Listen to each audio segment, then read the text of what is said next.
Friends, आपका math class में स्वागत है। आज हम कक्षा 9 में सेकंड अध्याय बहुपद के विषय में चर्चा करेंगे कि बहुपद क्या होता है। प्रथम अध्याय था संख्या पद्धति, जिसे हम पढ़ चुके हैं। आज दूसरा अध्याय है बहुपद, इस विषय में चर्चा होगी। और बहुपद पढ़ने से पहले सबसे पहले हम पढ़ेंगे चर राशि क्या होती है, अचर राशि क्या होती है, व्यंजक क्या होते हैं, बहुपद क्या होता है, इस विषय में चर्चा करेंगे। तो पिछले कक्षाओं में चर राशि और अचर राशि के विषय में आप अध्ययन करे होंगे। फिर आज हम आपको बता रहे हैं कि चर राशि अचर राशि क्या होती है। कहते हैं कि वह राशियां जिनका मान बदलता रहे चर राशि कहलाती है, या ऐसी राशियां जिसका मान बदलता रहे चर राशि कहलाती हैं, और ऐसी राशियां जिसका मान ना बदले वह अचर राशि कहलाती हैं। समझ पाए? ऐसी राशियां जिसका मान बदलता रहे चर राशि कहलाती हैं, और ऐसी राशियां जिसका मान ना बदले वह अचर राशि कहलाती हैं। समझ पाए कि अचर राशि क्या होता है? ऐसे गिनती में 2, 3, 4 अचर राशि x, y, z कुछ भी कह लीजिए अचर राशि में। अब हम बीजीय व्यंजक पढ़ेंगे कि बीजीय व्यंजक क्या होता है। तो आप जानते हैं कि बीजीय व्यंजक में संक्रियाओं, जो बीजीय व्यंजक होता है ये संक्रियाओं पर निर्भर होता है। अब आप संक्रिया यानी ऑपरेशन के बारे में जानेंगे कि ऑपरेशन कितने होते हैं, ऑपरेशन कौन कौन होते हैं। तो ऑपरेशन यानी संक्रिया 4 होती हैं। कौन कौन संक्रिया होती हैं? जोड़, घटाव, गुणा, भाग, addition, subtraction, multiplication and division. ये 4 संक्रियाएं हैं। इन चारों संक्रियाओं की सहायता से हम गणित के सवाल को हल करते हैं।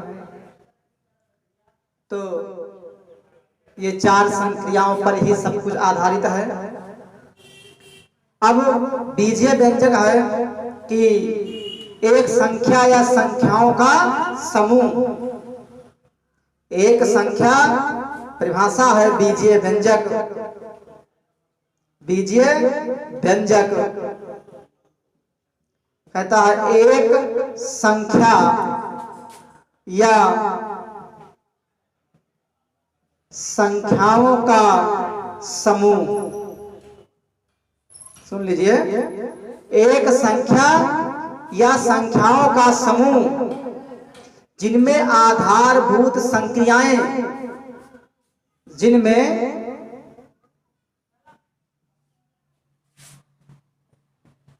आधारभूत संक्रियाएं, देख लीजिए संक्रियाएं कौन कौन है, देख लीजिए। आधारभूत संक्रियाएं द्वारा संयुक्त रूप से सम्मिलित किया जाता है। एक संख्या या संख्याओं का समूह जिनमें आधारभूत संक्रियाएं योग, घटाव, गुणा, भाग द्वारा संयुक्त रूप से सम्मिलित किया जाता है, तब यह संयोग बीजीय व्यंजक कहलाता है।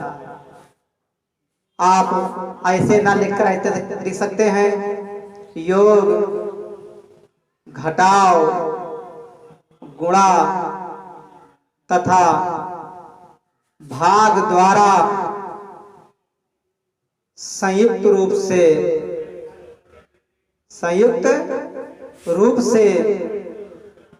सम्मिलित हो। क्या हो? संयुक्त रूप से सम्मिलित किया जाता है, या संयुक्त रूप से सम्मिलित हों, एक संख्या या संख्याओं का समूह जिनमें आधारभूत संक्रियाएं योग, घटाव, गुणा तथा भाग द्वारा संयुक्त रूप से सम्मिलित हों, बीजीय व्यंजक कहलाता है। क्या कहलाता है? बीजीय व्यंजक कहलाता है। जान पाए कि बीजीय व्यंजक क्या होता है? जैसे हमने कहा 5x² प्लस 4x, एग्जाम्पल और दे दें 4x माइनस 5, ये सारे क्या हैं? बीजीय व्यंजक है। तो आप चर राशि के बारे में अध्ययन किए कि चर राशि क्या होता है, अचर राशि के बारे में अध्ययन किए कि अचर राशि क्या होता है। इसके बाद आप बीजीय व्यंजक पढ़े कि बीजीय व्यंजक क्या होता है। अब हम पढ़ेंगे बहुपद, पॉलिनोमियल्स, जो आपका अध्याय दूसरा है पॉलिनोमियल। इस विषय में हम अध्ययन करेंगे कि पॉलिनोमियल क्या होता है। देखिए, बहुत ध्यान से देखेंगे, वीडियो को अंत तक जरूर देखें, और किसी भी विद्यार्थी को कोई समस्या आए तो अधिक से अधिक संख्या में वीडियो को सब्सक्राइब करें, देखें और शेयर करें। तो अब हम बता रहे हैं कि बहुपद क्या होता है। बहुपद यानी पॉलिनोमियल्स, ये क्या होते हैं, कैसे होते हैं, इस पे हम चर्चा करेंगे। तो देखिए, यदि P of x a0 plus a1x plus a2x² plus dot dot plus an minus 1 x की power n minus 1 plus an x की पावर n वास्तविक संख्या है, an डज नॉट इक्वल 0 और n एक ऋणात्मक पूर्णांक हो, बहुपद कहलाता है। यानी चर राशि और अचर राशि का जब संयोग होता है तो बहुपद होता है। क्या होता है? बहुपद होता है, जहां a0 a1 comma a2 comma a3 dot dot an एक वास्तविक संख्या है। क्या है? वास्तविक संख्या। समझ पाए? और इसे बहुपद का गुणांक, इसे बहुपद का गुणांक कहते हैं। a0 a1 a2 a3 dot dot an एक वास्तविक संख्या है और इस संख्या को बहुपद का गुणांक कहते हैं। क्या कहते हैं? गुणांक कहते हैं। अब देखिए उदाहरण, एग्जाम्पल देख लीजिए कि बहुपद क्या होते हैं। 2x² माइनस 3x प्लस 2, ये बहुपद का एक एग्जाम्पल है। दूसरा, किसी भी रूप का लिखा हो, ये भी एक बहुपद है। समझ पाए? इस प्रकार लिखा हो x³ minus 4x² plus 8x plus 5, ये भी एक बहुपद है। तो अब हम इसी में देख लें, अगर हमें बहुपद देखना है तो यदि हम देखेंगे कि बहुपद की घात पूर्णांक में है, धन में है, तो बहुपद है। यानी बहुपद की घात पूर्णांक में होना चाहिए और धनात्मक होना चाहिए, तभी बहुपद कहलाएगा। लिखा हो कि निम्न समीकरणों में से कौन कौन बहुपद हैं। अगर बहुपद देखना हमें है तो हम ये देखेंगे कि चर राशि जो लिखा है, जैसे x y z कुछ भी लिखा हो, तो उस चर राशि पर जो घात लगा है वो घात कैसा है, समझे? हमें वो घात देखना है। कहीं ऐसा लिखा है √5 √x + 6, क्या ये बहुपद है? क्या ये बहुपद है? इसका मतलब होता है 5x⁻² + 6, ये बहुपद नहीं है।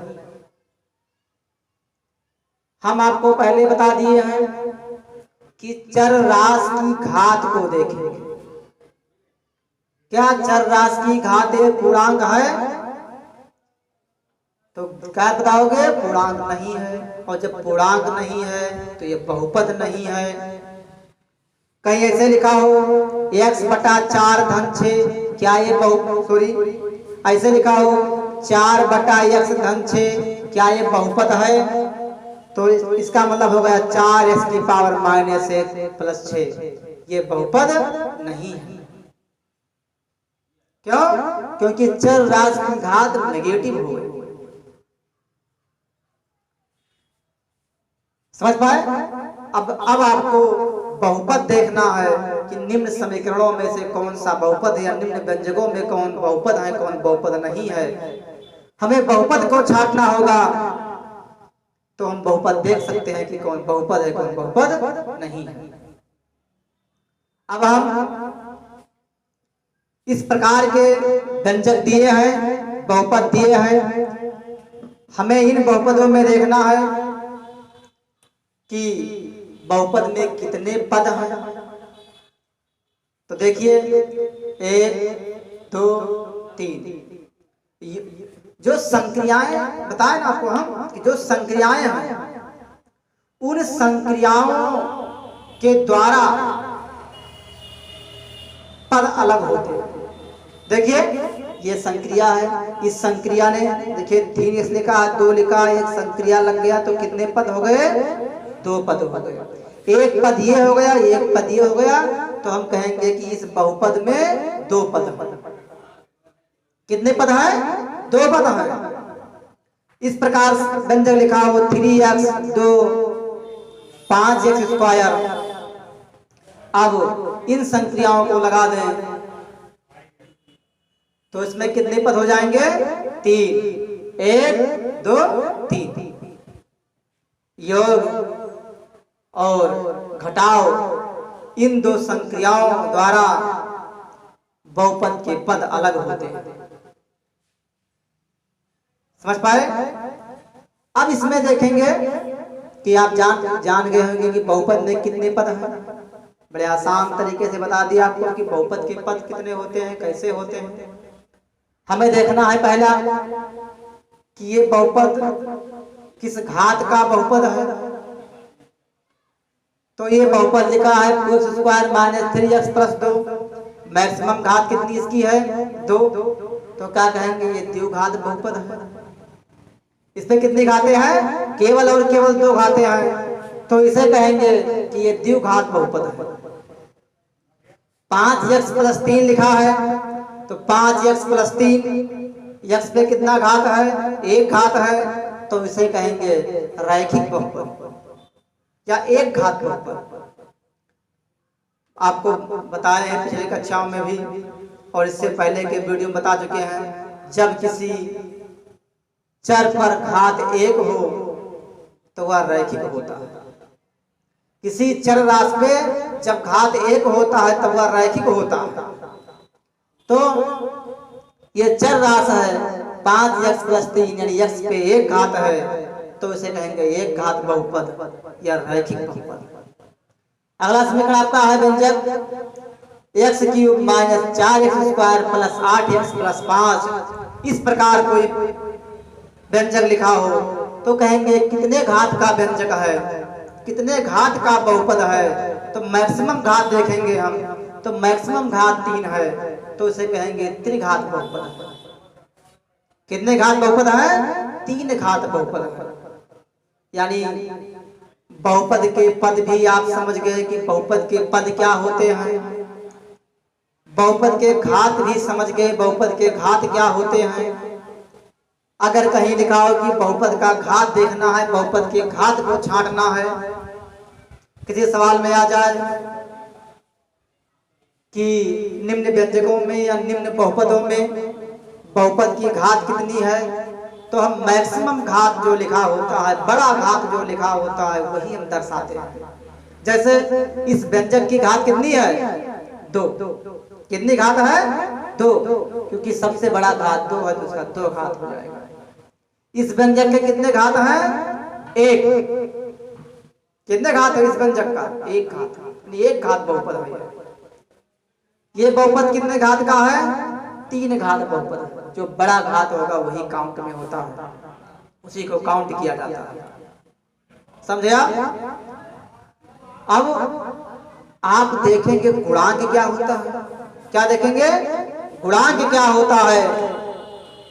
तो गुणांक बड़ा आसान तरीके से समझ सकते हैं हम, बहुत आसानी भाव से समझ सकते हैं। जैसे इस समीकरण को लिया जाए, देखिए हम लिख दिए बहुपद 2x² - 3x + 2 में x² तथा x की पावर 0 के गुणांक